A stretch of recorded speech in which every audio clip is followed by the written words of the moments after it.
Right now, in the ocean, an animal is watching you with 3 hearts, blue blood, and a brain spread across 8 arms that each think for themselves.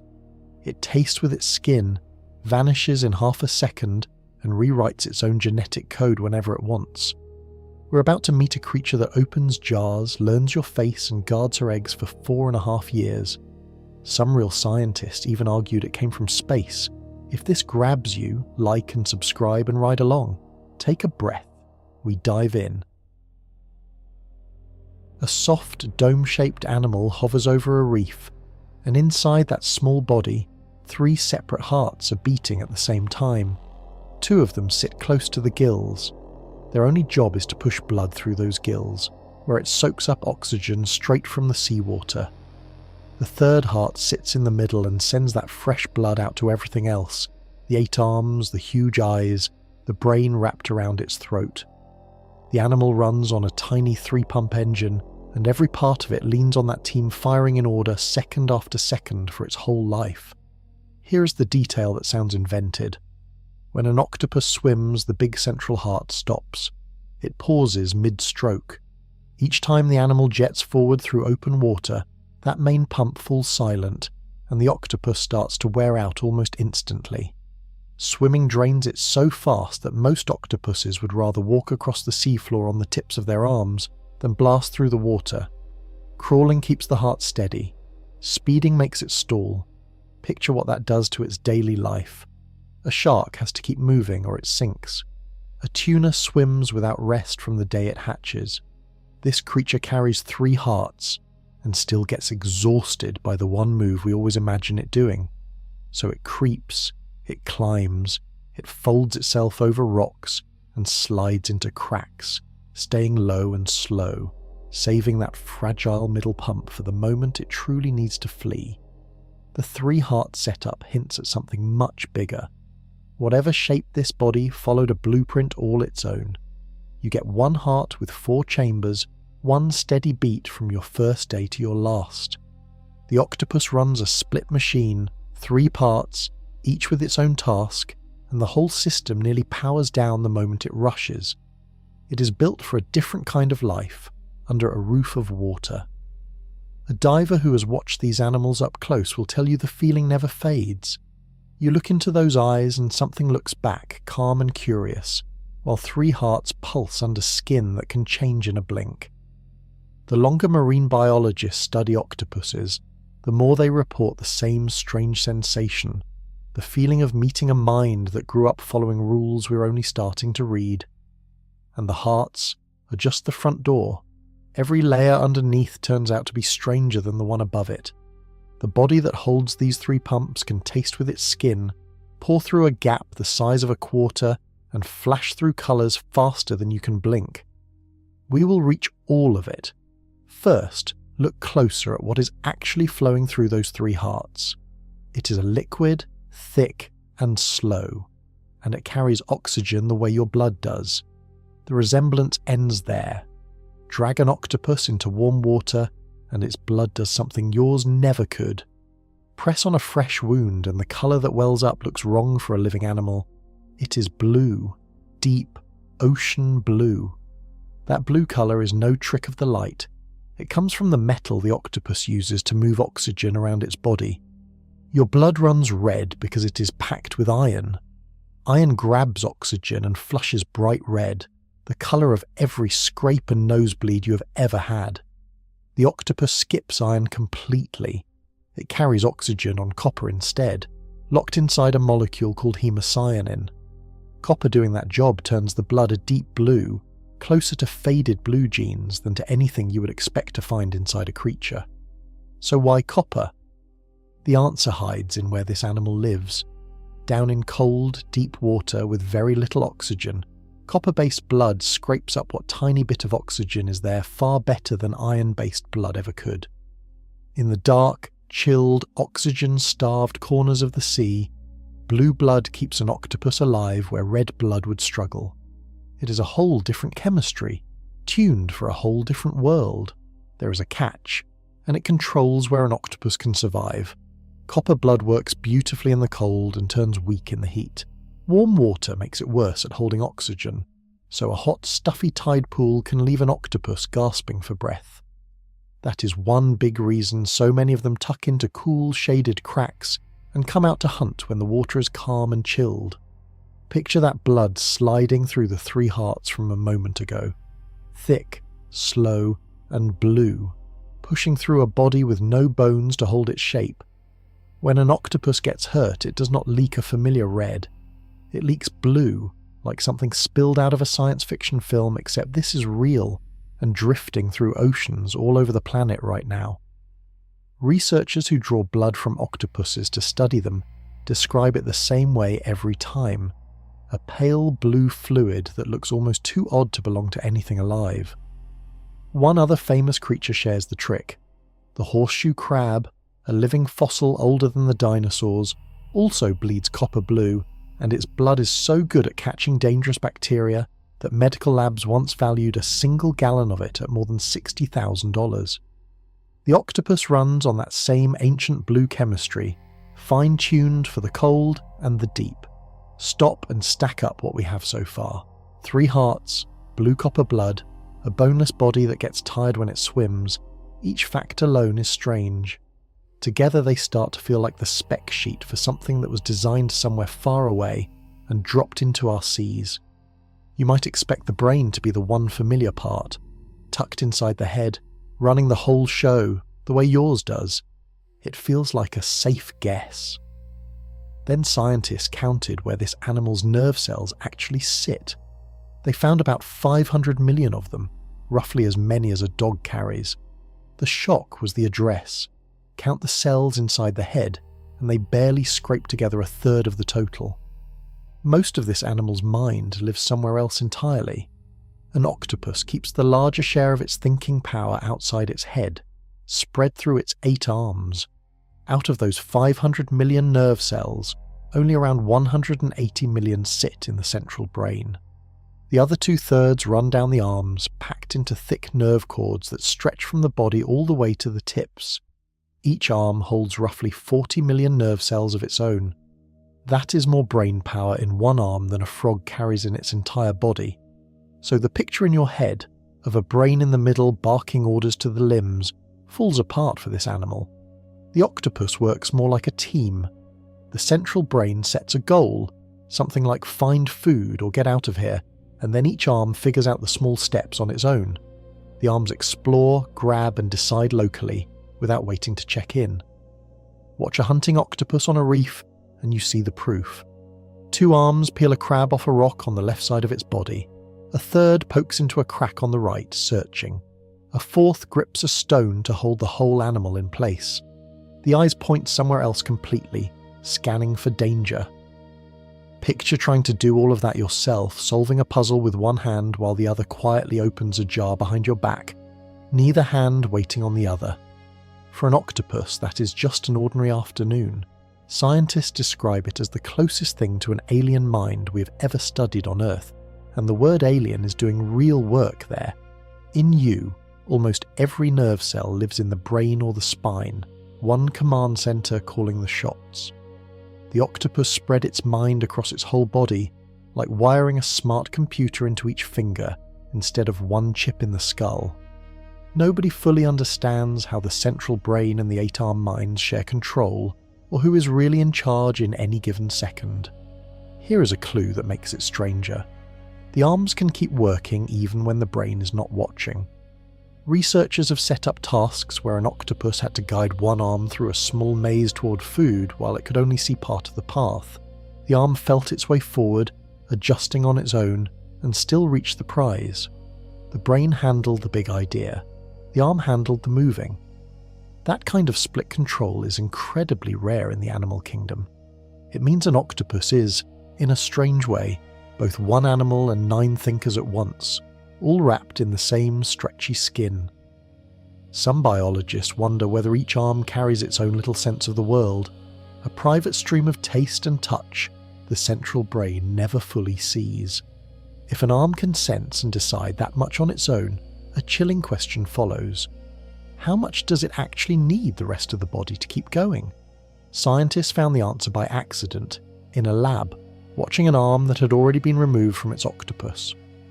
What it did next made the whole room go quiet. Cut an octopus arm free from its body, and for a while, the arm keeps acting like it still has a job to do. This is one of the eeriest facts in all of animal science. In the lab, researchers have kept severed octopus arms alive for up to an hour in cool, oxygen-rich seawater. During that time, the arm does not just twitch and go still the way a chicken leg would. It curls, it reaches. Brush food against its skin, and the arm bends toward the food and tries to pass it along, hunting for a mouth that is no longer attached. That happens because of everything from the last scene. The arm is loaded with its own nerve cells and its own simple control wiring, so it carries the instructions for a small set of smart-looking moves built right into it. The central brain is gone, yet the arm still remembers, in a sense, what an arm is for. It can sense a touch and answer it. It can grab. It can pull. It runs on its own for as long as its fuel holds out. Out in the wild, octopuses turn this into a survival trick. Some species can drop an arm on purpose when a predator grabs them, the way a lizard sheds its tail. The loose arm keeps wriggling and grasping, putting on a little show that holds the attacker's attention. While the predator is busy with a squirming snack, the rest of the octopus jets away into the dark. The arm becomes a decoy that buys time with its own movement. Sit with how unusual that is. A part of your body separated from your brain, continuing to behave with purpose. If your hand came off, it would simply stop. An octopus arm carries enough of its own circuitry to keep playing its role for a while, like a phone that runs one last app on a draining battery after the screen says it is dead. The arm does not feel pain the way you would imagine, and it does not last long. After a while, the fuel runs out and the movement fades. Even so, watching it happen rattles the scientists who see it. It blurs the line we like to draw between a creature and its parts. With an octopus, that line gets very fuzzy. And here is the kindest twist of the story. The octopus that gave up an arm is often fine. Many species can grow the whole arm back, nerves, suckers, and all, over the following weeks and months. A perfect new arm rebuilt from scratch. Losing a limb for them can be closer to a bad scrape than a disaster. So every arm is half independent, can act alone, can sacrifice itself, and can grow back. That already sounds like the body of something from another planet. The strangeness goes further still, down to what those arms can feel. Because the suckers lining each arm are not simple grippers. Run an octopus arm across a shell, a rock, or your hand, and the animal learns something about you that your own skin could never tell. Every one of those little suckers is doing a job your tongue does. Each sucker on an octopus arm can taste whatever it touches. A common octopus has around 200 suckers running down every arm, which adds up to roughly 2,000 of them across the whole body. They grip, sure. They also act like thousands of tiny tongues. Packed into each sucker are special cells that read the chemicals on anything the arm brushes against. The octopus does not have to put food in its mouth to know what it is. It tastes the world simply by reaching out and feeling it. So when an octopus slides an arm into a dark crack it cannot see into, the arm is doing two things at once. It is touching the surface, and it is tasting it. The animal can tell a crab from a rock, a tasty clam from an empty shell, all in total darkness, just by laying a sucker on it. Imagine being able to taste a doorknob with your fingertip, and instantly know whether anyone interesting had touched it. That is closer to how an octopus reads its surroundings every minute. Recent studies found the actual sensors behind this. Special receptors built into the suckers that respond to chemicals which do not dissolve well in water, the kind given off by prey hiding on the seafloor. These sensors seem tuned to pick up exactly the things an octopus wants to eat.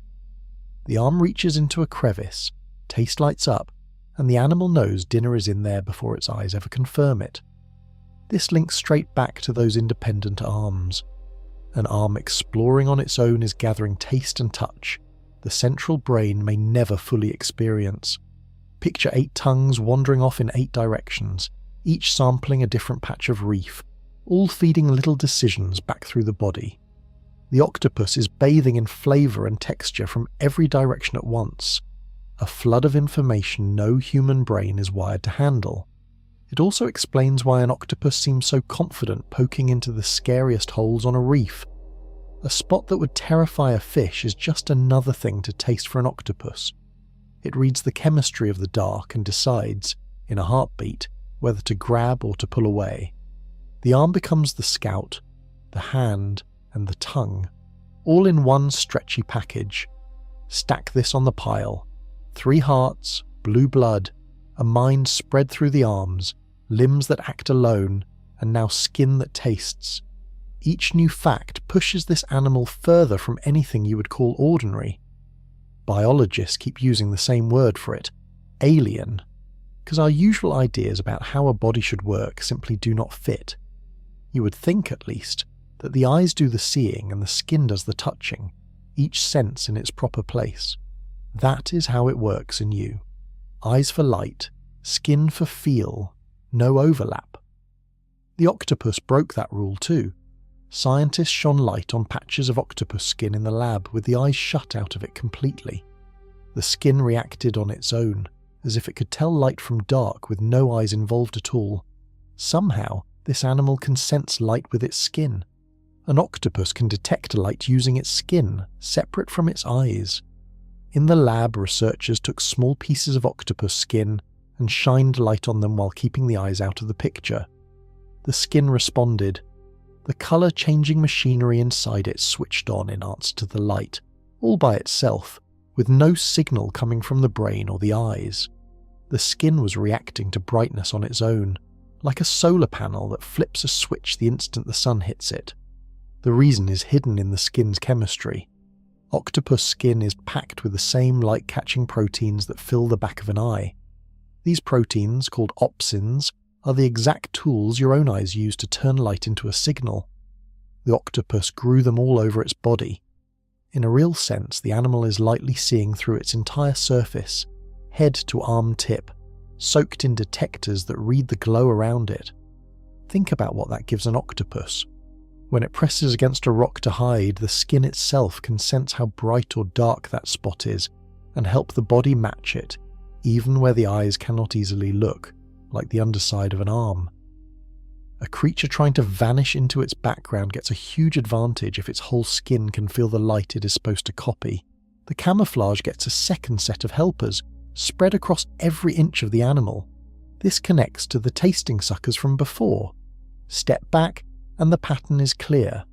The octopus does not keep its senses locked in tidy boxes the way we do. Taste lives in the arms. Light sensing lives in the skin. The body itself has become one big sense organ, feeling the world through its surface in ways our skin never could. We meet the world through a few sense organs in our head. The octopus meets it through almost everything it owns. Scientists still argue about how detailed this skin sensing really is. They know the skin reacts to brightness. They are still working out whether it can pick up fine patterns or sharp images the way real eyes do. The careful answer right now is that the skin clearly senses light, and the full reach of that ability is still being mapped.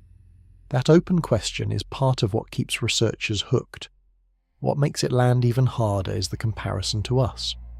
We have tried for years to build artificial skin that can sense light and touch at the same time, and it is brutally hard engineering.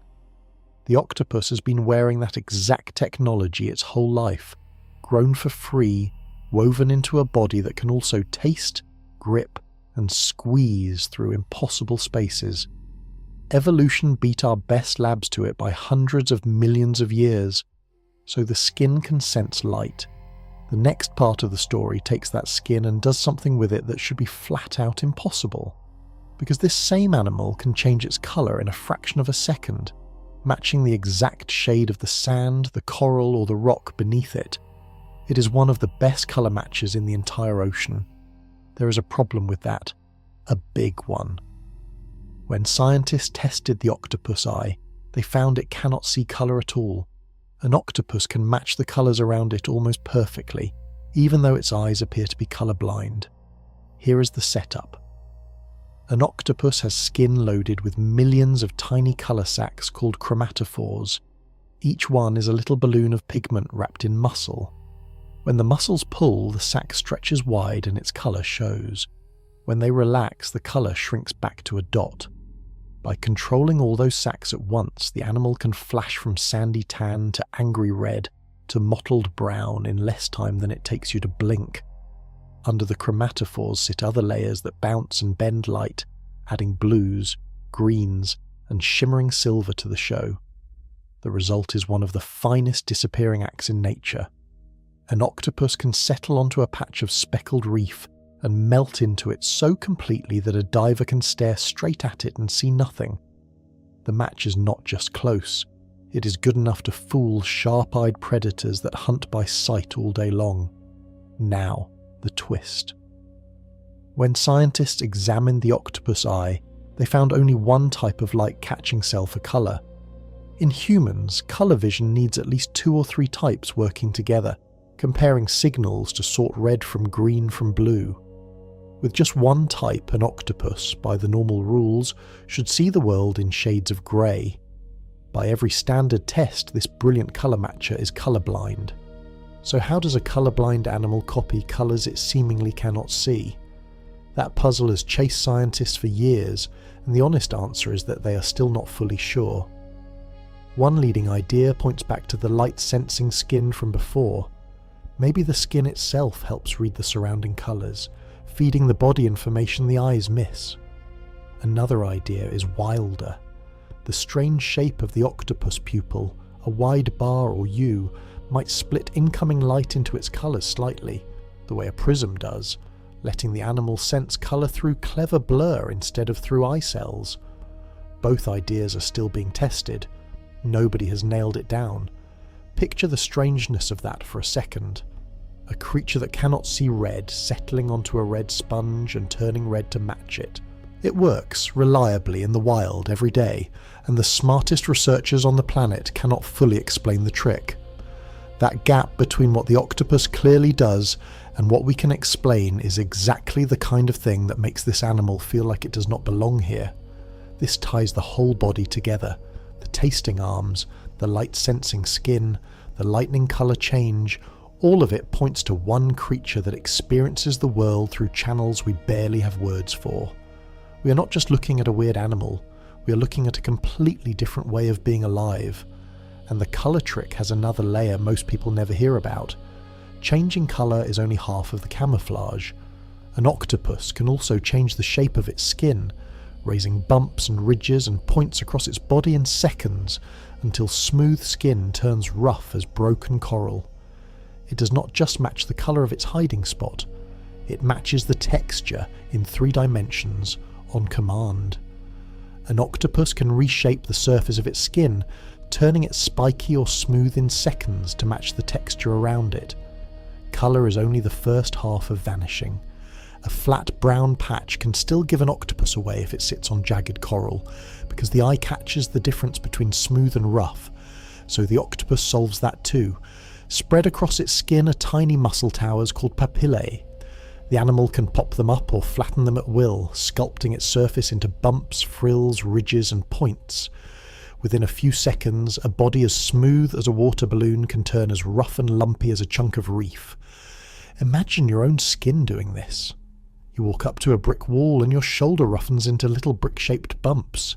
You lean on tree bark and your arm sprouts ridges to match the grooves. That is the everyday power an octopus carries in its skin. It builds a 3-dimensional disguise on the fly, shaping itself to fit whatever it is touching. Pair the texture trick with the colour trick, and the disappearing act becomes almost total. The octopus matches the shade, then matches the surface, then holds dead still. A predator cruising the reef sees coral where an animal is sitting in plain view. Divers have filmed octopuses pulling this off so well that the creature only appears when it suddenly peels away from the rock and jets off, like a piece of the seafloor coming alive and fleeing. Here is the detail that pushes it into the strange zone. The octopus controls all of this with muscle, instantly and on purpose, and it does it while colour-blind, as we just saw. It is reading a background it may not see in full colour, and rebuilding both the colour and the shape of its own skin to copy it. Few machines we have ever built can change shape that fast and that precisely, and this animal does it with nothing but soft tissue and nerves. Some octopuses keep a rough, spiky look as their default, wearing fake coral texture most of the time. Others stay smooth until danger appears, then bristle up in an instant. A few can hold a half-and-half look, one side spiky to blend with rock, the other smooth to face open water. That kind of split control fits the animal we have been building, a body with a mind in every arm and senses in every patch of skin. Step all the way back and look at what we have stacked up. 3 hearts, blue copper blood, a mind spread through 8 half-independent arms, skin that tastes, skin that senses light, skin that flips colour in a blink and reshapes itself into living armour. Every single system runs on rules that feel borrowed from another world. And so far, we have only talked about the body sitting still or hiding. We have not seen what this animal can do when it decides to copy something on purpose, to fool not just a passing eye, but the entire brain of a hunting predator. One kind of octopus takes disguise to a level that crosses into mimicry, pretending to be other animals entirely. The first scientists who filmed it could hardly believe what they were watching. One octopus does not just hide from other animals, it pretends to be them. It is called the mimic octopus, and divers first filmed it in the murky waters off Indonesia in the late 1990s. At first it looks like an ordinary brown and white striped octopus crawling over the muddy seafloor. Then it does something no one expected. It flattens its body, pulls in most of its arms, and spreads 2 of them out behind it, drifting along the bottom in a flat oval. In that pose it looks almost exactly like a flatfish, a creature that local predators have learned to leave alone. That is only its first costume. When the mimic octopus feels threatened in open water, it tucks its arms straight up and hangs them stiff above its body, fanning them out into a spiky crown. Now it looks like a lionfish, a creature bristling with venomous spines that almost nothing dares to bite. Feeling cornered by a different enemy, it buries 6 arms in the sand and waves the last 2 out in opposite directions, striped black and white, swaying slowly. It has become a pair of deadly sea snakes peeking out of 2 holes. What makes this so eerie is that the octopus seems to pick the right disguise for the right threat. Scientists have watched it switch costumes depending on what is bothering it, copying whichever dangerous animal that particular attacker fears most. It is not just wearing a mask. It seems to be choosing the mask on purpose, reading the situation and answering with the perfect lie. Tie this back to everything we have built. The colour change, the texture change, the light-sensing skin, all of it feeds into this one animal turning camouflage into full-blown acting. A regular octopus blends in to disappear. The mimic octopus goes a step further and impersonates other living things, borrowing their reputations to scare off enemies it could never fight head-on. Think about how much that takes. To pull this off, the octopus has to know what a flatfish moves like, what a sea snake looks like, what a lionfish does when it is threatened, and then rebuild its own body to match. A soft, boneless animal shaping itself into the silhouette of a completely different creature, instantly, by feel. We struggle to teach our best robots to walk across a flat floor. This animal performs a one-creature theatre show using nothing but muscle and nerve. Scientists still debate exactly how planned these performances are. They know the mimic octopus copies dangerous animals. They are still studying how much it truly chooses versus how much is built-in instinct. That open question is part of why researchers keep diving back into those muddy Indonesian shallows, cameras ready, hoping to catch the next costume. Step back, and the trend is impossible to miss. Every chapter, this animal does something that bends a rule we thought was solid. Bodies are supposed to have one shape. The octopus treats its shape like an outfit it can swap at will, and shape-shifting is exactly where this gets physically impossible by our standards. Because all of these poses, the flatfish, the snake, the crown of spines, depend on one underlying fact about the octopus body. There is nothing hard inside it. No bones, no shell, no frame of any kind. That single missing piece lets an octopus do something that looks like a magic trick. An octopus has no bones anywhere in its body, and that lets it squeeze through a gap the size of a coin. Stop and picture your own body. Your shape is set by your skeleton, a frame of bones that holds you up and decides how big a hole you can fit through. The widest part of you, usually your skull or your hips, sets the limit. You cannot fold yourself smaller than your bones allow. An octopus carries no frame at all. Its whole body is soft muscle and stretchy skin, a bag of liquid and tissue that can pour into almost any shape. The only hard part of an octopus is its beak, a small sharp mouthpiece tucked at the centre of its arms, shaped a lot like a parrot's beak. That beak is the one piece that will not squish. So the rule for an octopus is simple. If the beak fits through a gap, the entire animal can follow. A large octopus with arms spanning several feet can flatten and ooze through a crack, barely wider than a quarter, because that is roughly how big its beak is. Divers have watched a heavy octopus, an animal that fills 2 hands, drain itself through a hole you would swear was far too small. The body stretches long and thin, the arms feed through one after another, and the soft head squeezes down to almost nothing, reshaping around the opening like thick syrup finding its way through a funnel. Then the animal pops out the other side and puffs back to full size, as if it had never folded at all. This power links straight to the boneless poses from before. The mimic octopus could only flatten into a fish or stretch into a snake because there was no skeleton fighting back. The same softness that lets it act also lets it escape, hide, and slip into spaces no predator can follow. A crab tucked deep in a narrow crack feels safe right up until an octopus pours in after it. It is also why an octopus is nearly impossible to trap. A box, a jar, a net, a pipe, anything with even a small opening becomes a door.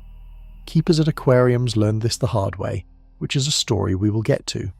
For now, just hold the image. An animal as big as a house cat squeezing its entire body through a hole smaller than its own eye, then standing up whole on the far side. Add it to the stack. 3 hearts, blue blood, a mind in every arm, skin that tastes and senses light, and changes colour and shape, and now a body that can flow through almost any gap because it has no bones to stop it. Each trait alone would make a strange animal. Together they describe a creature built on a completely different plan from anything with a backbone. So far, almost everything we have seen is about defense, hiding, blending, escaping, slipping away. The octopus looks like a master of running and disappearing. It is also fast in short, explosive bursts, and the way it moves at speed has nothing in common with how a fish swims. When an octopus truly needs to flee, it does not paddle or kick. It fires itself through the water like a living rocket.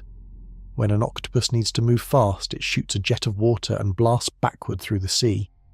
Most fish swim by sweeping a tail and fins, pushing against the water bit by bit. The octopus uses a completely different engine. Inside its body is a roomy cavity that fills with seawater. When danger strikes, powerful muscles clamp down and squeeze that water out through a narrow, flexible tube called the siphon. The water rockets out one way, and the octopus shoots the other way, exactly the same push that launches a real rocket into the sky. The clever part is the siphon. The octopus can aim it.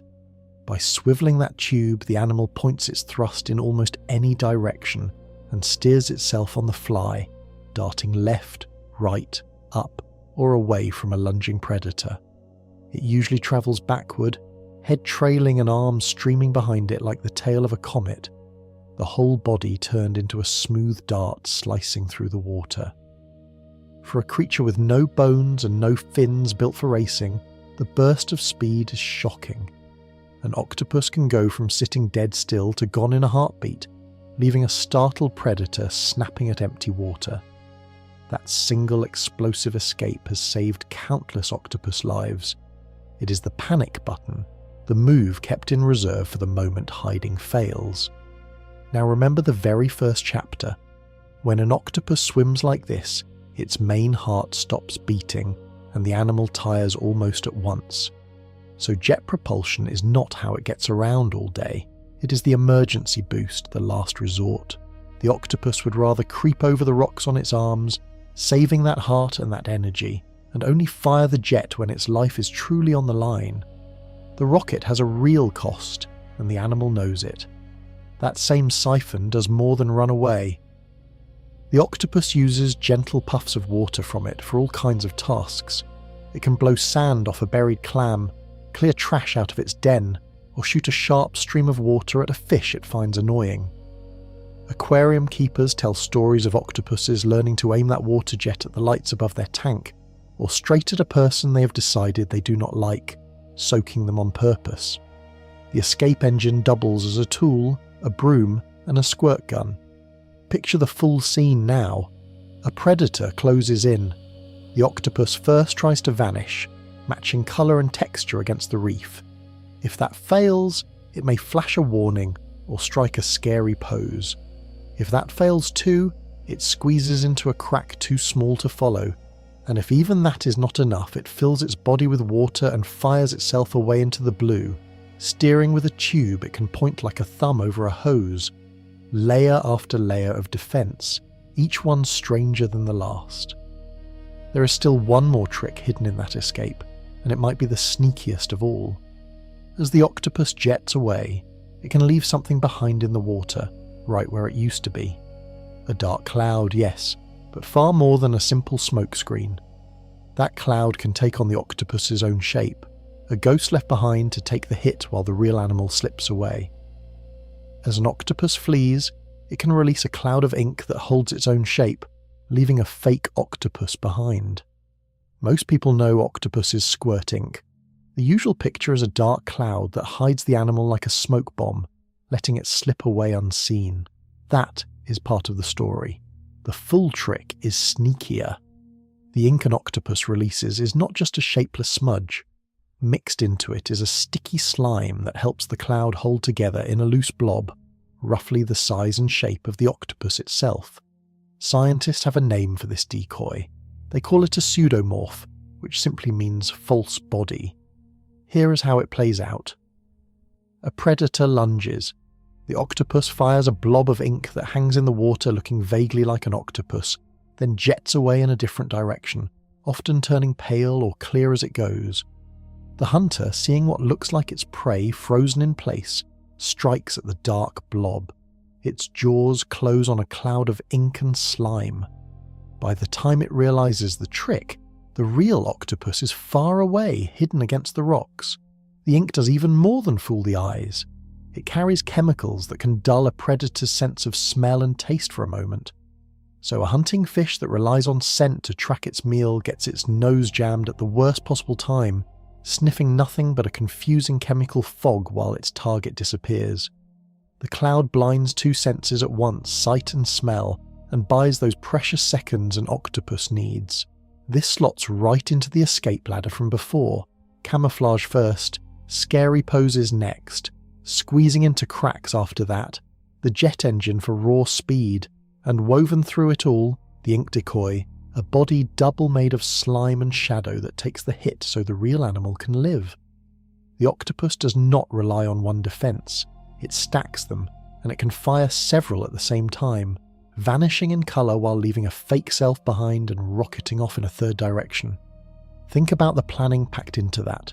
The octopus has to release the ink in just the right spot, give it the right shape, and move away at the right angle, all in the panic of a life or death second. It performs this under attack instantly, without thinking it through the slow way you and I would. The trick is wired deep into the animal, ready to fire the moment it is needed. There is a strange limit worth knowing. Deep-sea octopuses that live in total darkness often have small ink sacs or none at all, because ink is useless where no light reaches to make a shadow. Some of those deep dwellers release a glowing cloud instead, a burst of light to startle a predator in the pitch black. The trick changes to fit the world the animal lives in, which tells you how finely tuned these defences really are. So far, every weapon we have seen is about escape. Hiding, faking, fleeing. The octopus seems built to avoid a fight at all costs. That is mostly true, with one heavy exception. Underneath all that softness, every single octopus on Earth is carrying a hidden weapon. Every one of them is venomous.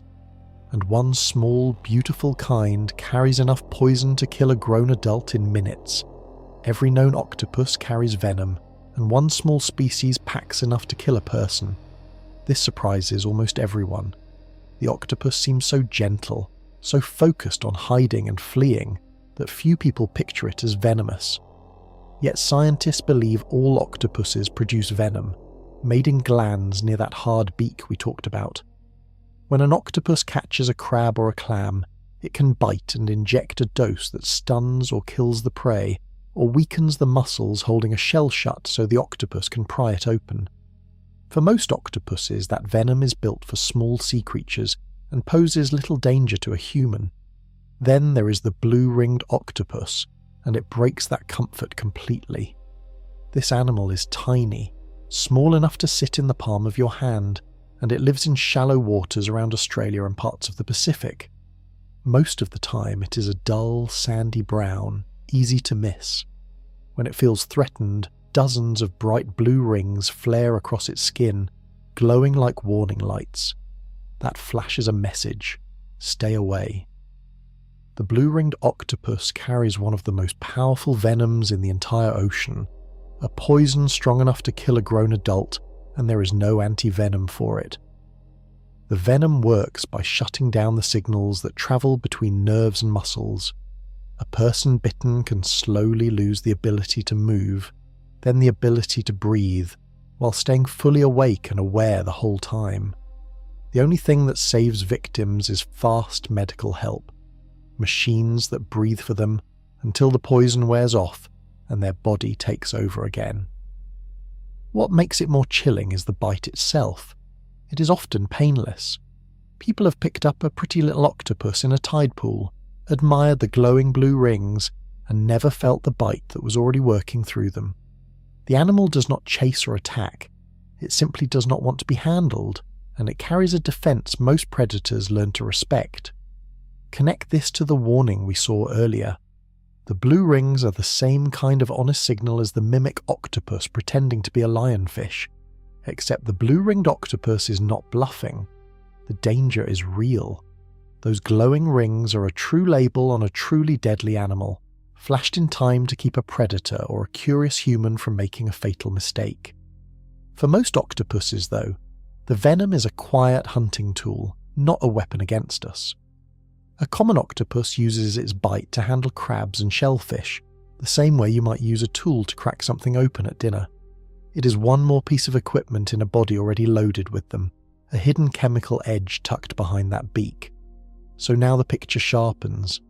The octopus is not only a master of escape, it is a hunter, armed with venom, capable of taking down prey larger and tougher than it looks like it should manage.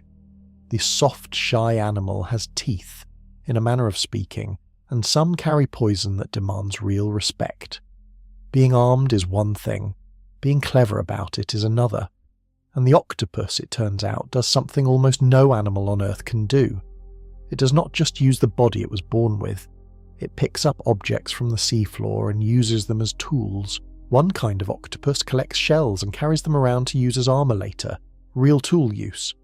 For a long time, scientists believed tool use was rare and special, something only smart animals like humans, apes, dolphins, and a few clever birds could manage.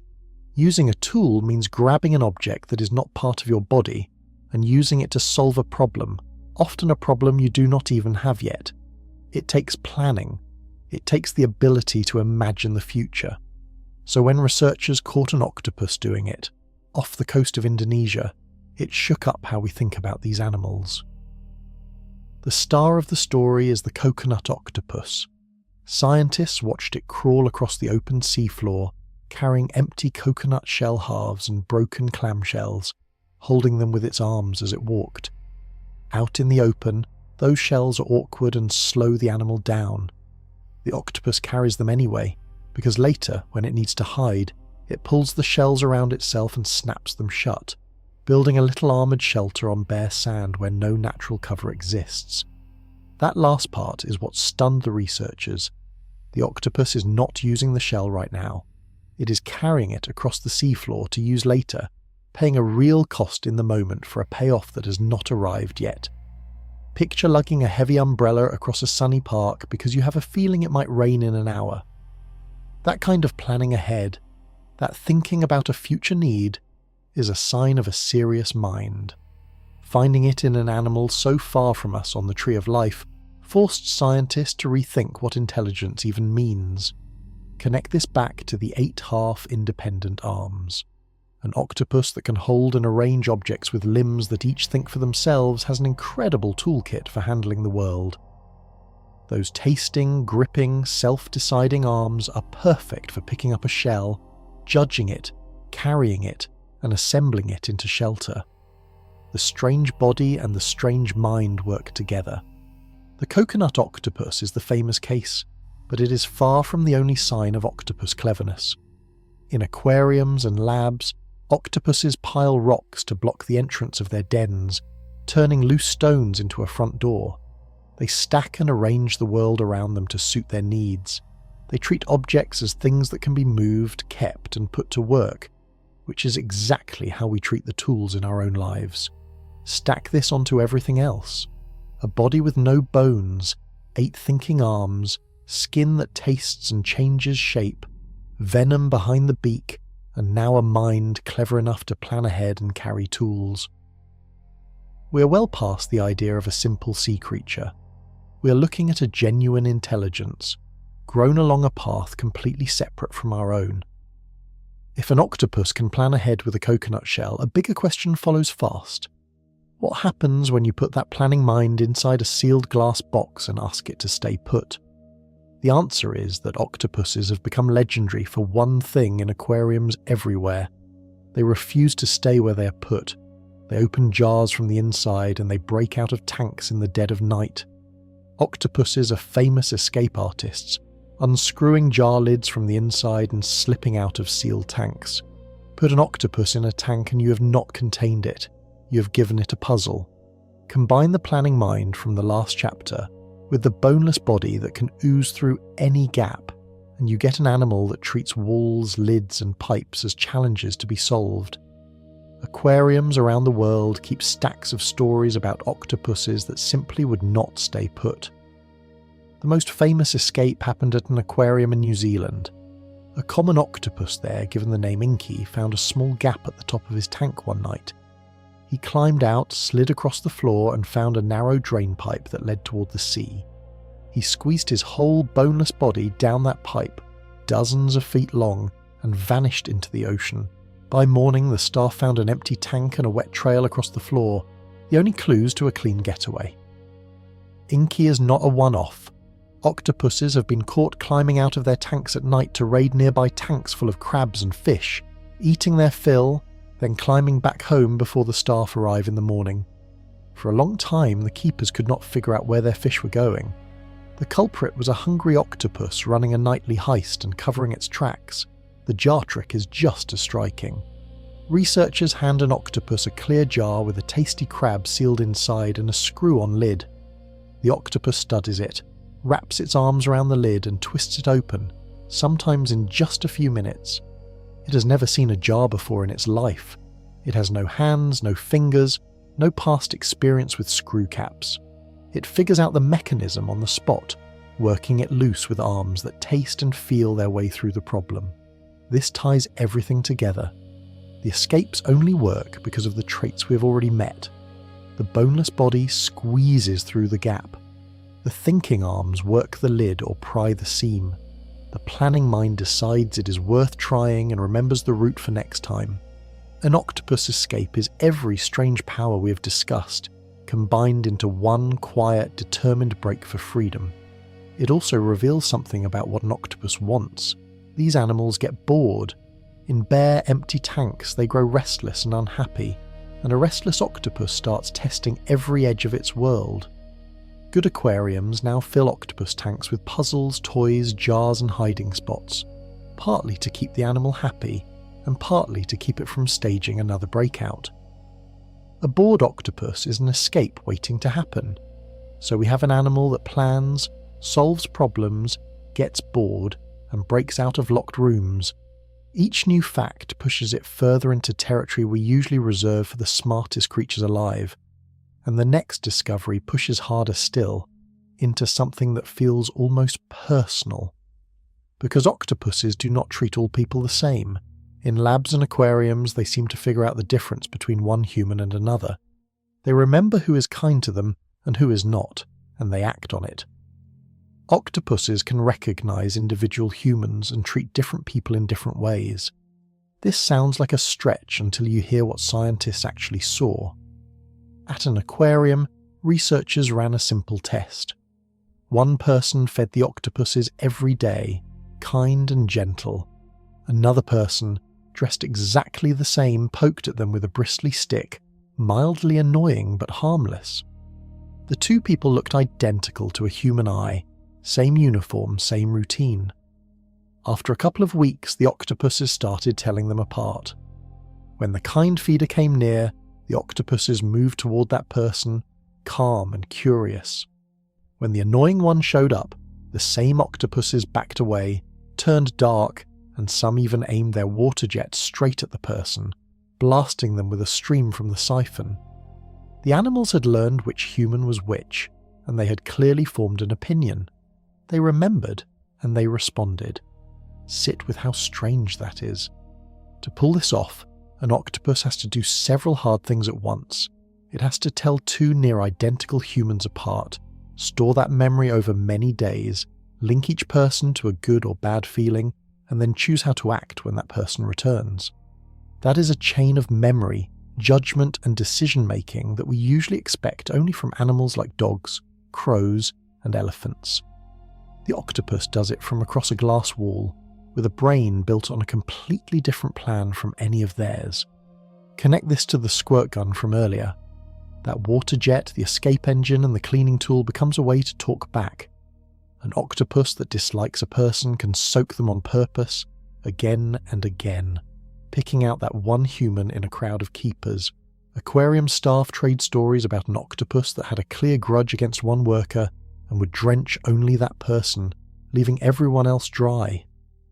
The animal was not firing at random, it was aiming. This links straight to the planning mind we saw with the coconut shells and the jar lids. An octopus that can plan ahead and solve puzzles is also keeping track of the characters in its life, sorting them into friends and pests. It is paying attention to the world outside the glass, watching the watchers, building a quiet map of who is who. The same intelligence that breaks out of tanks is also studying the people who built those tanks. Stack it all up one more time. Venom, tools, escapes, and now memory for individual faces and the will to act on it. We are looking at an animal that does not just survive but observes, judges and remembers. That is the kind of inner life we usually reserve for creatures much closer to us on the family tree. And that is exactly what makes the next part so unsettling. Because as smart as this animal clearly is, recognizing faces, holding grudges, solving puzzles, it spends a surprising amount of its short life seeming to drift somewhere else entirely. Keepers have watched sleeping octopuses do something that looks almost human and almost impossible. A resting octopus, eyes shut, will suddenly ripple through a storm of colours across its skin as if something is playing out behind its closed eyes. It looks for all the world like the animal is dreaming. A sleeping octopus will suddenly flash through a storm of colours across its skin in a way that looks a lot like dreaming. Scientists studying resting octopuses found that their sleep comes in two stages, much like ours. For most of the time, a sleeping octopus is calm and pale, breathing slowly, holding still. Researchers call this the quiet stage. Then, every half hour or so, something flips. For about 40 seconds, the animal's whole body comes alive with movement. Its skin ripples through colours and patterns, its eyes twitch behind closed lids, its breathing speeds up, and its arms give little jerks. Then it falls quiet again. That second stage looks strikingly like the kind of sleep humans have when we dream. In people, the deepest dreaming happens during a phase where the eyes dart around under the lids and the body twitches, the exact behaviours scientists are now seeing in octopuses. The honest truth is that no one can climb inside an octopus mind to know if it truly dreams. What researchers can say is that the outside signs match closely, and that alone is enough to stop a scientist in their tracks. Picture what might be playing out.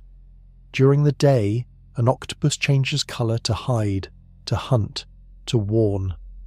Some researchers wonder if a sleeping octopus is replaying those moments, its skin flickering through a hunt or an escape it lived earlier, like a person twitching through a dream of running. We cannot prove it. We can only watch the colours wash over a sleeping animal and wonder what, if anything, it is reliving behind those shut eyes. This connects to everything we have built.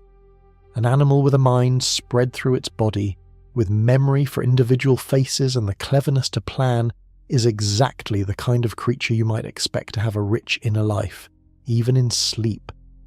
The dreaming, if that is what it is, fits the pattern. A brain this busy may not simply switch off at night. It may keep working in the dark. What makes it land so hard is how far an octopus sits from us on the tree of life. Dreaming sleep shows up in mammals and birds, animals fairly close to our own branch. Finding the same signs in an octopus, a creature whose ancestors split from ours an unimaginably long time ago, suggests that this strange kind of sleep may have arisen more than once, on totally separate paths. Two completely different families of animals, both lying still in the dark, both flickering through something that looks like a dream. It also deepens the feeling that has been growing this whole time. The more closely we look at an octopus, the more it seems to have an inner world, a private experience of being alive. We started with 3 hearts and blue blood.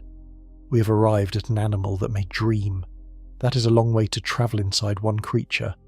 If an octopus can hide, hunt, plan, remember faces, and maybe even dream, all on a body plan so different from ours, one giant question hangs over everything. How did such a strange and capable animal come to exist at all? The answer starts in its genes. When scientists first read the full genetic code of an octopus, what they found did not look like the instruction book for any animal they knew. It looked scrambled, bloated, and packed with far more genes than a human carries. When scientists first read the full genetic code of an octopus, they found it larger and stranger than our own. In 2015, a team finished mapping the entire genetic code of an octopus for the first time. A genetic code is the instruction book a body uses to build and run itself, written in genes. Humans carry somewhere around 20,000 of these genes, and for a long time we assumed that being smart and complex meant carrying lots of them. So the team expected a fairly ordinary count. Instead, they found that the octopus carries about 33,000 genes, far more than a human. That alone was a shock. An animal with no bones living in the sea was running on a thicker instruction book than the one that builds a person. The bigger surprise was how that book was arranged. In most animals, related genes sit grouped together in a sensible order, like chapters kept in their proper place. In the octopus, the order looked shuffled, as if someone had torn the book apart and taped the pages back in a jumbled new sequence found in almost nothing else alive. Hidden inside that code was another oddity. The octopus genome is packed with stretches of restless genetic material that can copy themselves and jump to new spots in the code, like sentences that rewrite their own position in the book. These jumping pieces are especially busy in the octopus nervous system. Scientists are still working out exactly what they do, but their heavy presence in the brain and arms hints that they may help build the very complexity that makes an octopus so clever.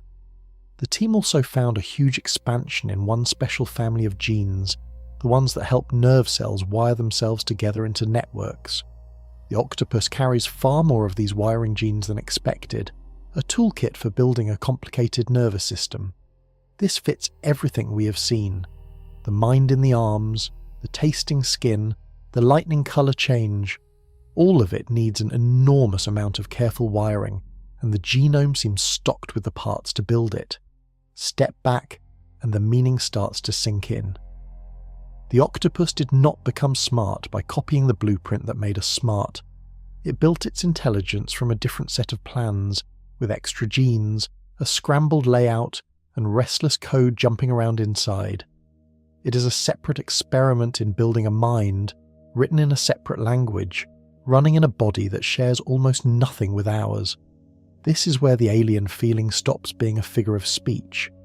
We're looking at a genuinely different design for a complex animal, grown right here in our own oceans. The instruction book reads like it came from a separate line of life that solved the same problems we did: intelligence, memory, awareness, using completely different tools. And the strangest tool of all is one we have barely touched. Because an octopus does not simply follow the instructions written in its genes, the way you and I mostly do. It can rewrite those instructions on the fly, changing the message its own body reads whenever it needs to. An octopus can rewrite its own genetic instructions in real time, changing the message its body reads.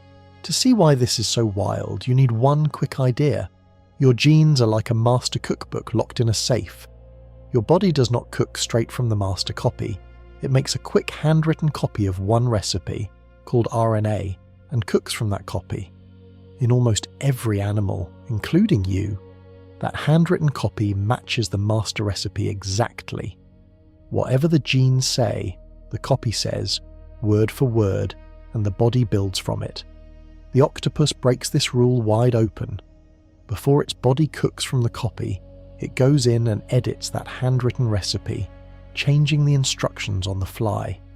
Scientists call this RNA editing. The octopus does it on a massive scale, at more than 60,000 spots in its genetic copies, far more than almost any other animal on Earth. From one fixed gene, it can produce many slightly different versions of a part by tweaking the copy each time. Here is the key. Most of this editing happens in the genes that build the nervous system, the brain, and the nerves. So the octopus is, in a real sense, constantly fine-tuning the parts that make up its own mind. It is not stuck with the exact brain its genes describe. It can adjust the recipe and build a slightly different version of itself to suit the moment, like an artist who keeps rewriting the sheet music even while the song is playing.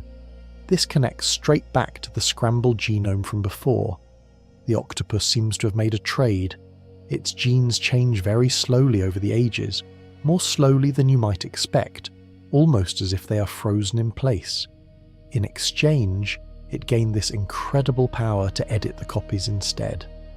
It does not wait for slow evolution to reshape its body over millions of years. It reshapes the working instructions itself, day to day, on demand. Sit with how different that makes the octopus. You are running, more or less, the exact code you were born with. The octopus is rewriting its code as it goes, especially the part that runs its mind.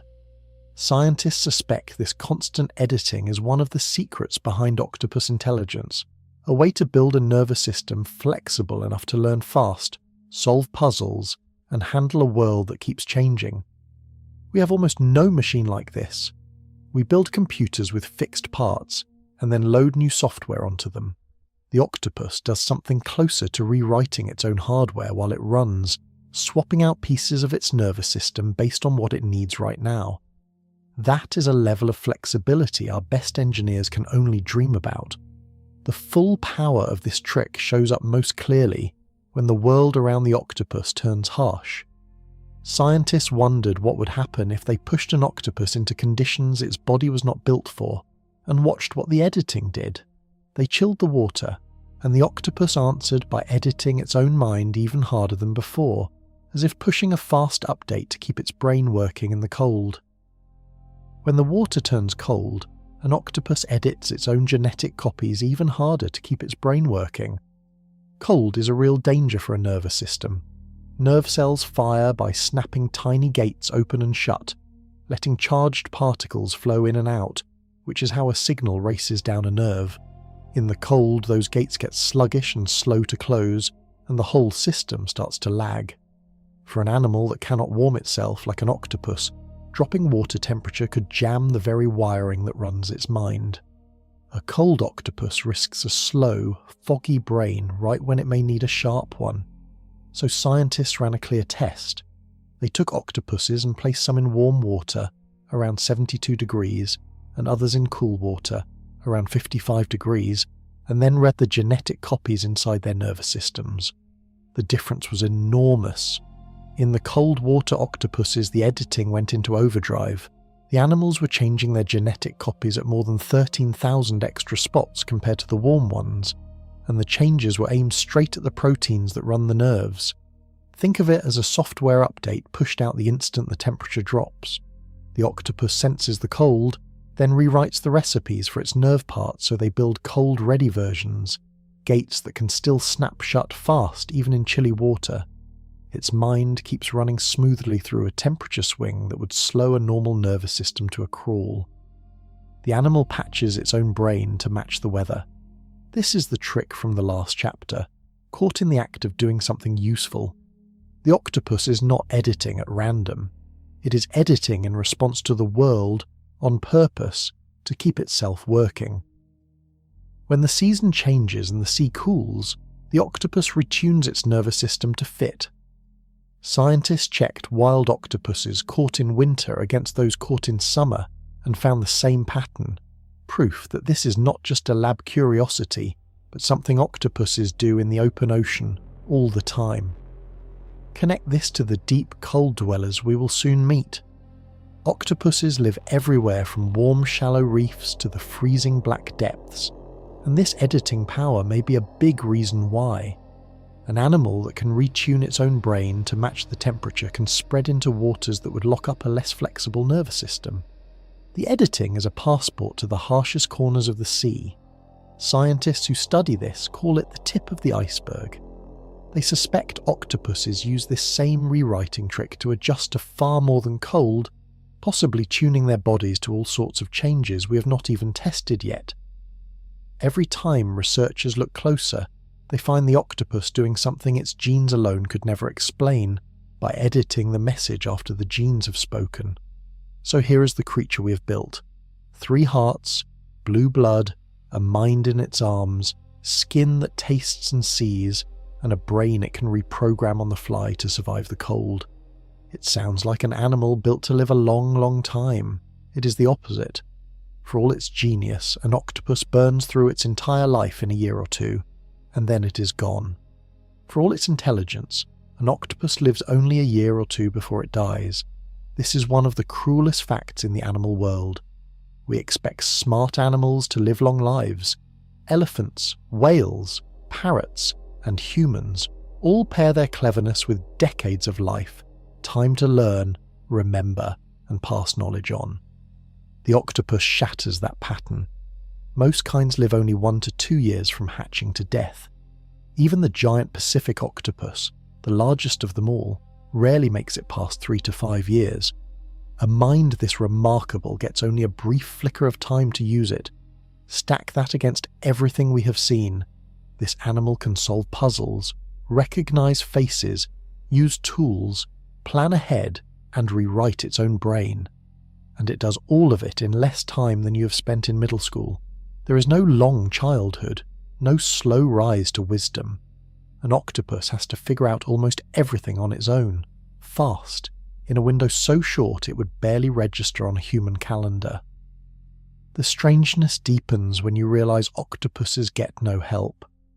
A young octopus never meets a teacher. It does not learn to hunt from a parent or pick up tricks from older octopuses, because by the time it hatches, the previous generation is usually already dead. Every octopus invents its own clever life from scratch, alone, in a couple of short years, and takes all of it to the grave. Nothing gets handed down. That raises a haunting question. Imagine what an octopus might become if it lived as long as we do. Imagine octopuses able to teach their young, to build on what came before, to stack generation after generation of learning the way humans do. Some scientists have wondered, half seriously, whether the short lifespan is the main thing keeping octopuses from building something far greater. Their intelligence may be capped not by their brains, but by their clocks. This connects to the genome and the editing from before. The octopus poured its evolutionary effort into a fast, flexible, brilliant body, then runs it hard for a brief stretch and lets it burn out. It is a strategy built around living fast, not living long, The animal is, in a way, designed to be temporary, a bright candle rather than a slow-burning log. For most animals, a short life simply happens through accidents, predators, and disease. For the octopus, the ending is stranger than that. The end of its life is not just bad luck or wearing out. It is built in, scheduled, almost like an alarm clock set to go off after the animal has had its young. And the trigger for that alarm sits inside the octopus's own head, a small piece of the body that, when the time comes, flips a switch the animal cannot undo. It is, in the plainest terms, a self-destruct button. A small gland inside an octopus's head acts like a self-destruct switch, and it fires after a female lays her eggs. For female octopuses, the ending follows a grim and predictable path. After she lays her eggs, a female stops hunting. She stops eating. She stays with her clutch, guarding and tending them, slowly wasting away. Her body breaks down while she watches over her young, and by the time the eggs are ready to hatch, she's usually dying or already dead. It looks like devotion taken to a fatal extreme, a mother spending her entire body on her children. For a long time, this seemed like a tragic mystery. Then scientists traced it to a specific cause, a small structure in the octopus head called the optic gland, which sits near the eyes. This gland turns out to control the whole death spiral. After the female lays her eggs, the optic gland kicks into action and floods her body with signals that shut down her appetite and drive her body to fall apart. The gland is the timer. When it goes off, the countdown to death begins. The proof came from a striking experiment. Decades ago, a researcher carefully removed the optic glands from female octopuses after they had laid eggs. The result was dramatic. The females stopped wasting away. They began eating again. They abandoned their grim death watch and lived on for far longer than any normal mother octopus ever does. Take out the gland, and you switch off the self-destruct. The death was not simple aging. It was a program, and the program had an off switch. Sit with what that means. The octopus does not just happen to die after reproducing. Its own body is built to end itself on schedule, triggered by a gland flipping a chemical switch. Scientists have since found that this gland changes the way the octopus handles certain body chemicals, including ones related to cholesterol, sending the animal into a final fatal decline. It is one of the clearest examples in nature of an animal programmed to die. This ties back to the short lifespan from before. The brief octopus life is not only fast, it is enforced. The animal is wired to spend everything on a single round of young and then exit, clearing the way for the next generation. There is no growing old, no second chance, no long retirement. There is one burst of life, one clutch of eggs, and then the gland does its work. It is hard not to find this both sad and strangely beautiful. The smartest invertebrate on Earth, an animal that may even dream, gives up its entire body for eggs it will likely never see hatch. The mother becomes a guardian and a sacrifice at the same moment, locked in by a switch she has no power to turn off. In shallow water, this death watch lasts a month or two. But far down in the cold and the dark, where everything slows to a crawl, that same devotion stretches into something almost beyond belief. In the deep sea, scientists found one octopus mother who kept her death watch going, without eating, without leaving, for 4.5 years. In the deep ocean, scientists watched one octopus mother guard her eggs for 4.5 years without ever leaving. It happened in a deep canyon off the California coast, almost a mile down, in cold and total darkness. Scientists steering a deep-sea robot first spotted her in the spring, a single female octopus clinging to a rocky wall, her arms curled around a fresh clutch of eggs she had just laid. They noted a small scar on her body so they could recognize her again. Then they did something almost no one had ever managed. They came back, again and again, for years to see what she would do. Every single time they returned, she was still there. Same rock, same pose, arms wrapped around the same eggs, shielding them, gently pushing fresh water over them to keep them clean and full of oxygen. The eggs slowly grew as the young inside developed, and the mother slowly faded. Each visit she looked thinner, paler, More worn down, her body wasting away exactly as the optic gland from the last chapter dictates, just stretched across an impossibly long time. She brooded those eggs for 4.5 years. That is the longest any animal on Earth has ever been recorded guarding its young by a wide margin. The whole time she never left to hunt. She never ate, as far as anyone could tell. She simply held her post in the freezing dark, spending her body cell by cell to keep her clutch alive, for longer than a human spends in high school. Why so long? It comes back to the cold. Down there the water hovers just above freezing, and the cold slows everything, including the growth of the eggs. The colder it is, the longer the young take to develop, so the deep sea mother is trapped in a brutal bargain. The cold that her eggs need to develop into strong, well-formed babies is the same cold that forces her to guard them for years, slowly starving the entire time. Her devotion is measured in seasons stacked upon seasons. When the scientists finally returned and found her gone, the rock held only the empty cases of hatched eggs, around 160 of them. Her young had made it. They had drifted off into the deep, born as some of the largest, most developed octopus hatchlings known, ready to survive alone. And their mother, having given every last bit of herself, had vanished, almost certainly dead. She had won the only prize her biology allowed. This is the self-destruct program from before, carried to its furthest extreme. The same switch that kills a shallow water mother in weeks held this deep sea mother in a 4.5-year vigil, faithful to the end. It is devotion and doom fused into one act, written into the animal so deeply it cannot choose otherwise. You might think a death this lonely is the only way an octopus mother can go, alone on a cold rock in the dark. For a long time, scientists thought exactly that octopuses live and die as loners. Then a deep-sea robot drifted over a patch of seafloor near an old volcano and found thousands of octopus mothers huddled together in one impossible place. A deep-sea robot exploring near an underwater volcano found thousands of octopus mothers nesting together in one spot. It sits about 80 miles off the central California coast, around 2 miles below the surface, in the cold midnight zone where no sunlight reaches. In 2018, explorers steering a robot over the foothills of an old, dead underwater volcano saw something glowing pale on the seafloor. As the camera moved closer, the pale shapes turned into octopuses. Not one or two. Thousands of them, packed across the rock, each one a mother curled upside down over her eggs. Scientists named the place the Octopus Garden. The numbers are staggering. Researchers counted almost 6,000 nesting octopuses in just the central patch, and they estimate the full site may hold more than 20,000 nests. It is by far the largest gathering of octopuses ever discovered. For animals long believed to live and die alone, like the lonely deep-sea mother from before, this crowd was a genuine shock.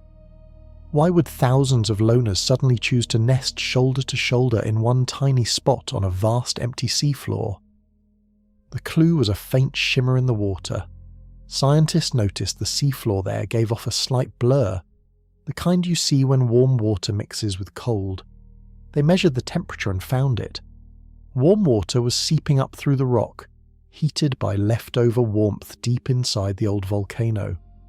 The octopuses were not gathering on plain cold sea floor.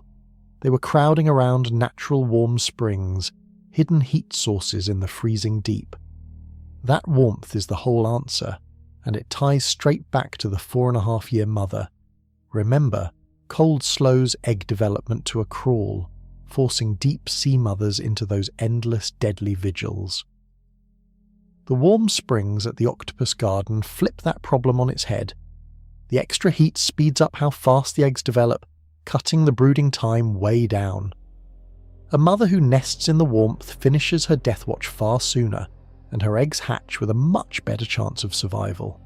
So thousands of mothers travel to this one warm patch to give their young the best possible start. They tuck into the heat, lay their eggs, and brood them in conditions far kinder than the bitter cold around them. The Octopus Garden is, in the truest sense, a deep-sea nursery, a rare warm cradle in an ocean of cold, and the octopuses found it long before we did. The sight reveals something else too. These animals can sense and seek out a hidden advantage across a huge, dark, featureless sea floor, navigating to a specific warm spot to raise their young. That is no small feat for an animal we once dismissed as a simple loner. The octopus garden shows octopuses doing something that looks almost like planning a place to settle down and start a family. Yet for all that careful choosing, the ending stays the same. The warmth speeds things up, but it does not save the mothers. When the eggs finally hatch, the young drift away into the dark, and the mothers, their bodies spent, are gone. Which leaves every baby octopus facing the same strange truth from its very first moment of life. It will never, ever meet its mother. A baby octopus enters the world completely alone and will never meet a single member of its family. Think about how it begins. The mother dies as her eggs hatch, so there is no parent waiting on the other side. In many kinds of octopus, the hatchlings are tiny, smaller than a grain of rice, and the moment they emerge, they get swept up into the open water and carried away from the seafloor. These specks of life drift near the surface among the plankton, mixed in with countless other tiny drifting creatures, tossed by currents they cannot fight. From their very first second, they are on their own in a vast and hungry ocean. The odds against them are brutal. Most baby octopuses get eaten long before they grow up, snapped out of the water by fish and other hunters. Out of a clutch of 100 or more eggs, only 1 or 2 may survive to become adults. The rest feed the sea. So an octopus that lives long enough to crawl the reef and open a jar is already a rare winner, the survivor of a deadly lottery it ran the day it was born. Here is the part that changes everything. Because no octopus ever meets its parents, no octopus is ever taught anything. A young octopus does not learn to hunt from its mother, does not pick up tricks from an older octopus, does not inherit a single lesson from the generation before. Every clever thing an octopus does, it works out alone, from scratch, using instincts baked into its body and whatever it can learn in its own short life. Then it dies, and all of that hard-won cleverness dies with it. Sit with what that means. Humans are smart partly because we pass knowledge down. A child learns from parents, from teachers, from thousands of years of stories and skills handed across generations. We stand on a mountain of inherited learning. The octopus stands on nothing. Each one is a fresh genius, reinventing the wheel, building its brilliant little life in isolation and taking it all to the grave. Their intelligence never piles up. It resets completely every single generation. This connects to the strange genome and the short programmed life from before. The octopus poured everything into a brilliant flexible body that learns fast on its own, because it has to. There is no village to raise it. There is no library. There is only one small animal freshly hatched figuring out an entire world by itself in a year or two, every single time. It is almost lonely to think about. A mind that can recognize faces, solve puzzles, and maybe even dream, born alone, living alone, dying alone, with no chance to share what it knows. Whatever an octopus learns about being alive, it learns as the first and last of its kind to ever know it.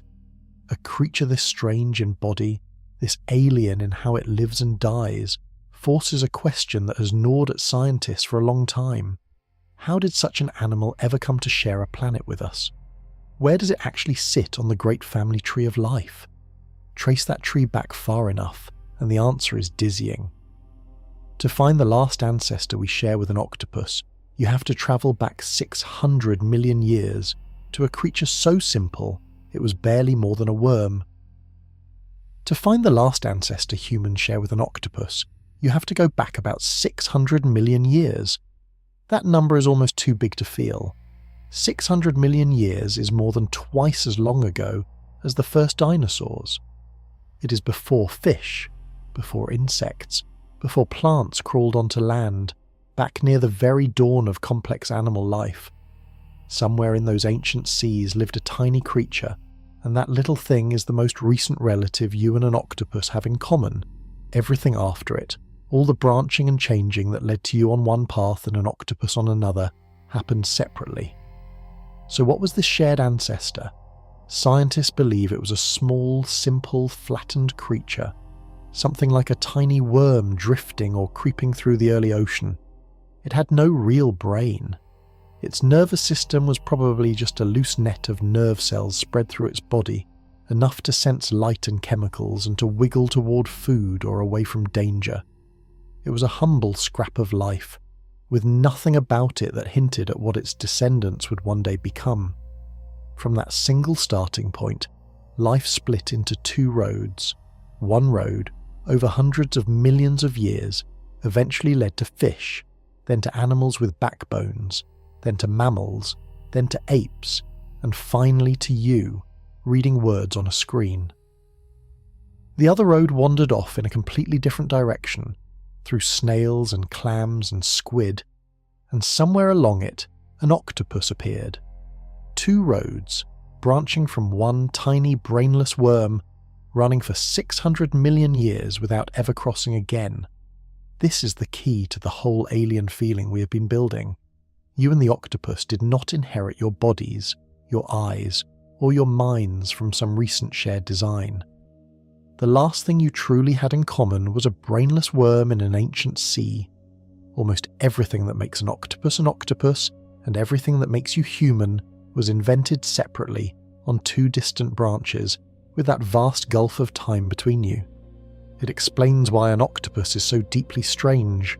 Its 3 hearts, its blue blood, its mind spread through its arms, its skin that tastes and changes colour.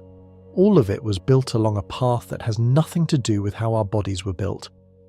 When you look into an octopus eye, you're not looking at a distant cousin who shares your blueprint. You're looking across one of the widest gaps between any two thinking animals on Earth, a gap 600 million years wide. That is why scientists keep reaching for the word alien. The octopus is about as close to a true alien as anything our planet has produced. A complex mind that grew up on a totally separate branch of life, following its own rules the entire way. To meet an octopus is to meet a different answer to the question of how to be alive, and here is the most staggering part. Both roads, ours and the octopus's, started with a brainless little worm, yet both roads, all on their own with no shared plan, somehow arrived at the same astonishing destination. Both of them built a real mind. Intelligence did not evolve once on Earth.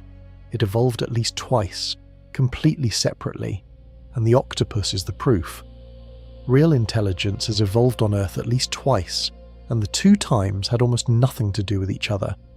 This is one of the deepest ideas in all of biology. From that brainless ancient worm, 2 separate lines of life each built a complex problem-solving mind with no shared blueprint guiding them. Our line built the brains of mammals, the kind of thinking you do right now. The octopus line built something just as capable, in a body and on a plan that shares none of our recent history.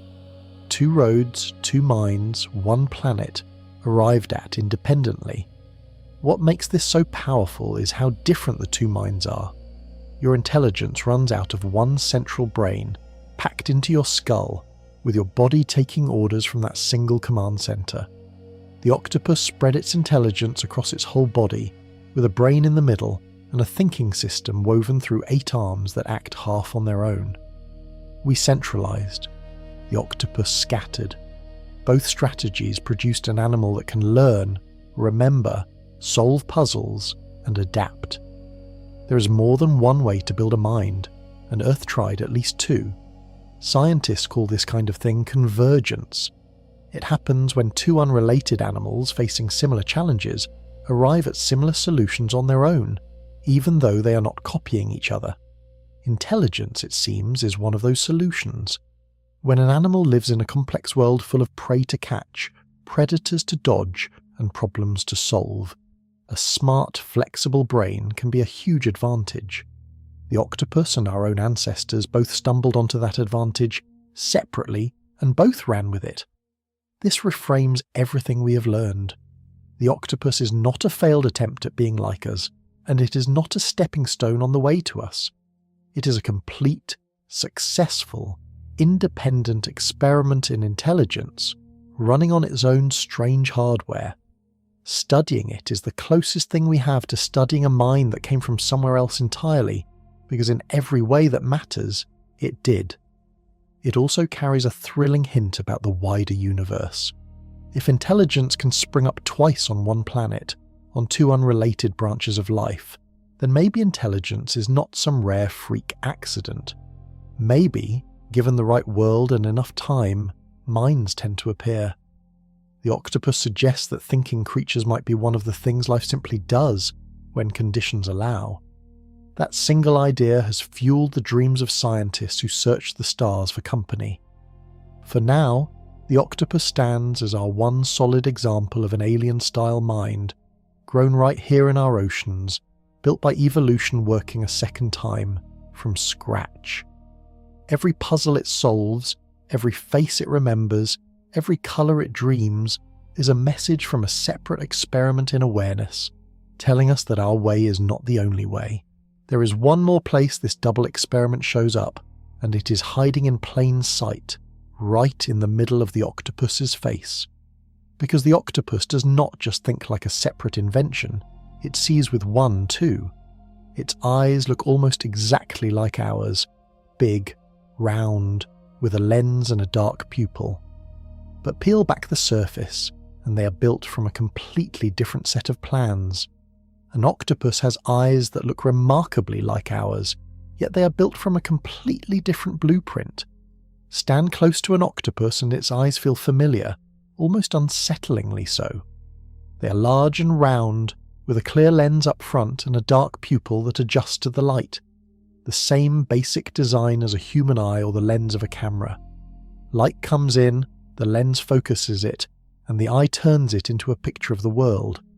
For an animal whose last shared ancestor with us was a brainless worm, having an eye so much like ours is astonishing. We did not hand the octopus this design, it built its own. This is convergence again, the idea from the last chapter, caught in the act. A good eye is an incredibly useful thing for any animal that hunts and hides in a world full of light. So evolution, working separately on our line and on the octopus line, arrived at the same brilliant solution twice, the camera-style eye with a lens that focuses an image. Two unrelated animals, both needing to see well, both inventing nearly the same tool, with all that time and distance between them. The difference shows up when you look at how the two eyes are wired, and here the octopus quietly beats us. In the human eye, the wiring that carries signals from our light sensors is installed in front of those sensors, so light has to pass through a layer of nerves before it reaches the part that detects it. Worse, all that wiring has to dive back through the eye at one spot to reach the brain, and that spot is blind. You have a blind spot in each eye because of this backward design, a small hole in your vision your brain quietly fills in. The octopus eye is wired the sensible way around. Its light sensors face the light directly, with the wiring tucked neatly behind them, out of the way. Because of that cleaner layout, an octopus has no blind spot at all. Its eye, built independently on a separate branch of life, ended up with a smarter arrangement than the one in your own head. Evolution, running its second experiment, fixed a flaw that our line got stuck with. Connect this to the colour-blind colour change from earlier. The octopus eye is excellent at catching light and detail with no blind spot, yet it seems to see the world in shades of grey. It is a different eye, with different strengths and different puzzles, matching the different mind behind it. Everything about the octopus is a separate answer to the same questions life asks. See the world, catch food, stay alive. So we have two minds and two eyes, built twice, on two branches, both landing on similar designs by completely separate roads. The octopus keeps showing us that the universe may have more than one path to the same destination, whether that destination is a thinking brain or a seeing eye. But eyes, however well built, are only useful where there is light to catch. Down in the deepest ocean, miles below the last faint glow of the sun, in a world of total black and crushing pressure, light becomes meaningless. And down there, in that endless dark, evolution shaped an octopus unlike any other on Earth. In the deepest, darkest part of the ocean lives an octopus so strange it barely seems to belong to the family at all. It is called the Dumbo octopus, and it holds the record as the deepest living octopus ever found. In 2020, explorers filmed one drifting more than 4 miles down, in a deep ocean trench where the pressure would crush a submarine and no sunlight has ever reached. That is deeper than any octopus had ever been recorded, in a zone so extreme that scientists once doubted any octopus could survive there at all. The Dumbo octopus lives in a world of permanent night, near freezing cold and bone-crushing weight. Its name comes from a pair of soft fins that stick out from the top of its body, one on each side looking like 2 big floppy ears. The Dumbo octopus flaps these ear-like fins to swim, drifting gently through the black water, more like a slow underwater bird than the jet-powered escape artist we met earlier.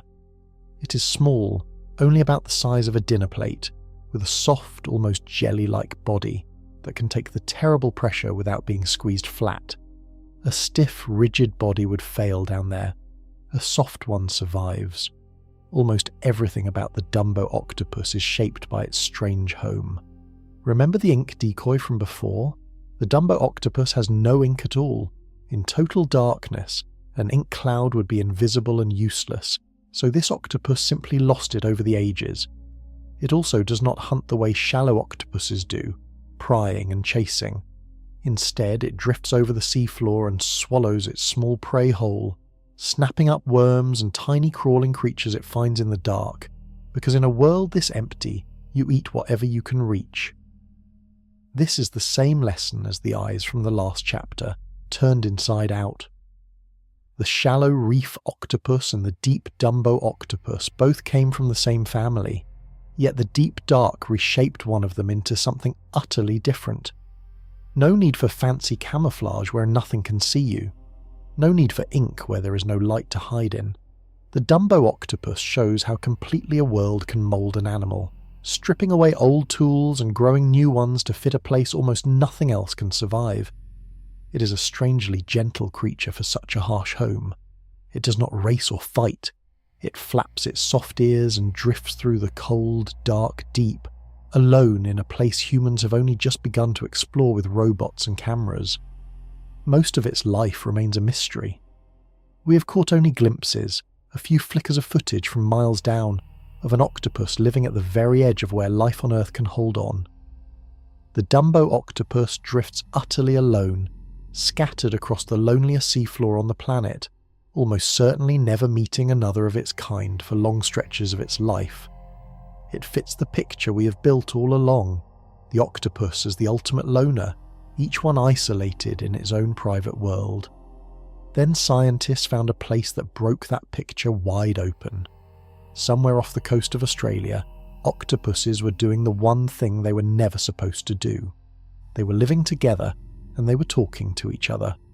Off the coast of Australia, scientists found a group of octopuses living side by side and communicating, something they were never thought to do. For a long time, the rule seemed ironclad. Octopuses are loners.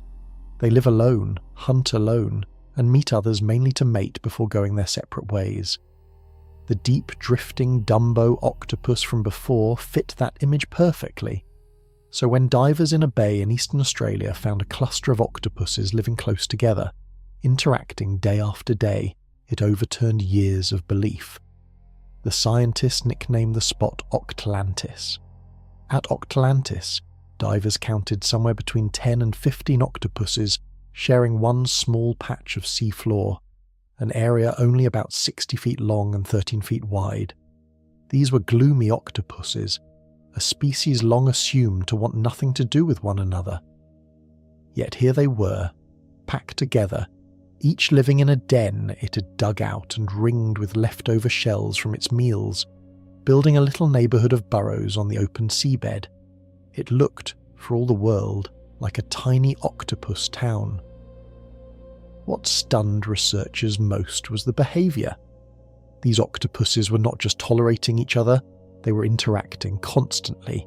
They chased one another, defended their dens, and sometimes evicted a neighbour by force, dragging or shoving it out of a burrow.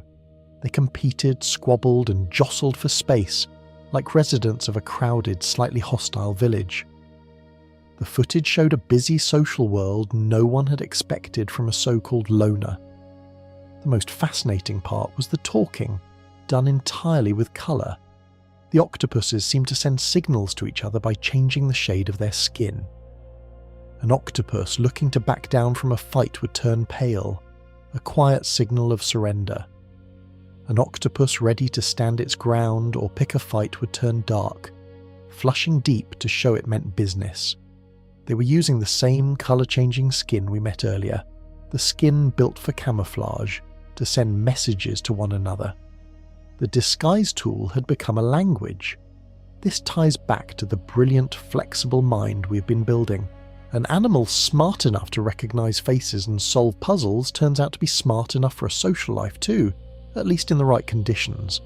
Scientists think these gatherings form where good hiding spots are scarce, and food is plentiful, forcing normally solitary octopuses to crowd together and work out how to live as neighbours.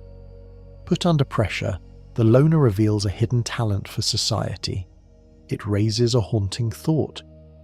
If octopuses can build something like a town and talk in colours when conditions push them to, what else might they be capable of that we have never seen? We have studied these animals for a tiny slice of their existence, in a few small places. Octalantis hints that the octopus has depths we have barely glimpsed. Social and clever in ways that only show up when the situation calls for it. The discovery did something else too. By watching these octopuses live together and react to one another, scientists started noticing that the individuals were not all the same. One octopus would behave nothing like the octopus in the den right next to it. Some were bold, some were shy. Some, it turned out, could even hold a grudge. Each octopus, it seemed, had a personality all its own. Scientists who study octopuses have found that each one has its own distinct personality.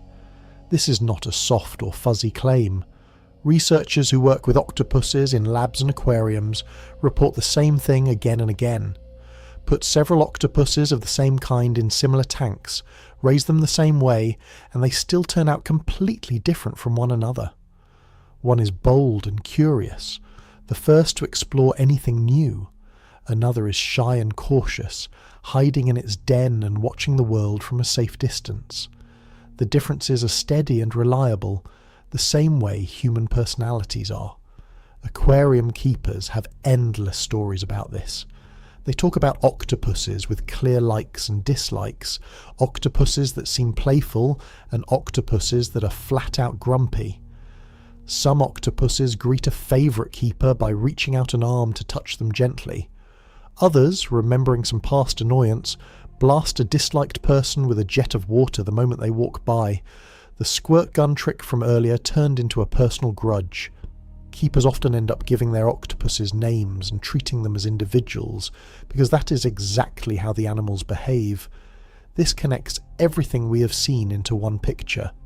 An animal that recognises faces, solves puzzles, plans ahead, maybe dreams, and can build a social town is clearly the kind of creature that would have a personality.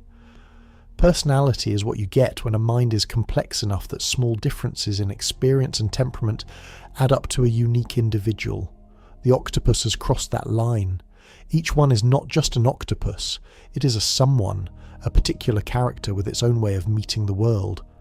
Scientists take this seriously enough to study it carefully, measuring how individual octopuses differ in boldness, curiosity, and how they react to stress. The findings hold up. Octopuses really do vary as individuals in ways that stay consistent over time, which is one of the clearest signs of a genuine personality in any animal. It is one more trait we used to reserve for creatures close to us, found instead in an animal 600 million years away on the family tree. It also changes how it feels to look at an octopus. You're not looking at a generic specimen, one interchangeable example of a species. You're looking at an individual with its own moods, its own preferences, its own quirks, living its own private life. The shy one in the corner and the bold one exploring the glass are as different from each other as two people can be, each a separate small mind, each having its own experience of being alive. Stack it all together one final time: 3 hearts, blue blood, a mind spread through 8 arms, skin that tastes, sees, changes colour, and reshapes itself. Tool use, escape artistry, face recognition, dreaming, a self-editing brain, a programmed death, a town, and now a personality. An animal that is, in every sense, a thinking, feeling individual, built on a plan from another branch of life. The pile of strangeness grew so tall that a group of scientists looked at the octopus and reached a conclusion most of their peers found almost impossible to take seriously. They argued, in a real scientific paper, that the octopus is so alien it may not have come from Earth at all. In 2018, a group of scientists published a paper arguing that the octopus might have come from outer space. This was a genuine paper, in a real scientific journal signed by more than 30 researchers. Their claim was bold to the point of shocking. They suggested that the octopus is so strange, so unlike anything else that evolved on Earth, that its origins might lie beyond our planet. In their view, the octopus seemed to appear too suddenly, with too many advanced features all at once: the big brain, the camera eyes, the instant camouflage, as if it had arrived already finished rather than slowly evolving here. Their idea leaned on an old and controversial theory called panspermia. The basic notion is that life, or the seeds of life, might travel through space on comets and meteors, drifting between worlds and taking root wherever they land. The paper's authors floated a dramatic version of this.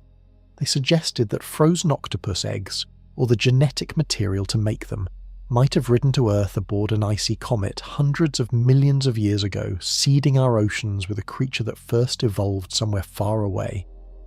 It is a thrilling story, and it is easy to see why it grabbed headlines around the world. After everything we have explored, 3 hearts, blue blood, a mind in the arms, a self-editing brain, the octopus does feel alien enough to make you wonder. The authors were pointing at something real, the genuine strangeness of this animal, and asking a wild question about where it came from. The trouble is that most scientists strongly disagree, and the evidence is firmly against the space origin. The biggest problem is the octopus's own genes. When researchers read its genetic code, they found it fits neatly into the family tree of life on Earth. The octopus is clearly related to squid, cuttlefish, snails, and clams, sharing chunks of code that tie it tightly to other Earth animals. Its nervous system genes split from those of squid only around 135 million years ago. A clear sign of slow, ordinary evolution happening right here, not a sudden arrival from space. There are other holes too. For frozen eggs to survive a journey across space, they would have to endure thousands of years of deadly radiation and cold in the void, which almost nothing could manage. And the octopus's features did not really appear out of nowhere. They can be traced step by step through its relatives, exactly the gradual build-up you would expect from evolution on Earth. Scientists who reviewed the paper pointed out that it is far too easy to pick out a few startling facts and spin them into an exciting story that the full evidence does not support. So the honest verdict is this: the octopus is a true Earthling, born of our oceans, shaped by our planet's evolution over hundreds of millions of years. The Space Origin paper is a real and famous example of how a wild idea can capture the imagination, and also a reminder of why scientists test claims hard before believing them. The octopus is strange, yes. It is not from space, and that may be the most amazing part of all. This creature, as close to an alien as anything we can imagine, grew up right here, sharing a planet with us the whole time.